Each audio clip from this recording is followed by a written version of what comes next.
We started good the game.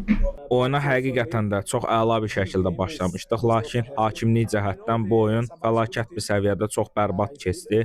Əlimizdən gələni elədik, lakin olmadı. Bilirəm əlbəttə ki, sabah lider komandadır, çempionluğa yaxındır, lakin bu oyun bizim üçün heç də yaxşı olmadı. Mən bu cür düşünürəm ki, istəyir Sabah olsun, Neftçi olsun, Qarabağ olsun, fərqi yoxdur. Böyük komandalara qarşı hakim məncə köməklik göstərir. Çünki bunun başqa bir açıqlaması yoxdur. Bildiyiniz kimi bir epizodda mənə qarşı faul edildi və cərimə zərbəsi verilmədi. Etiraza görə mən sarı vərəq aldım. Həmin epizoddan sonra ikinci taymda hakim məndən üzr xahlıq elədi. Lakin nəticə dəyişmir. Edəcək də bir şey yoxdur. Növbəti oyuna fokuslanmalıyıq.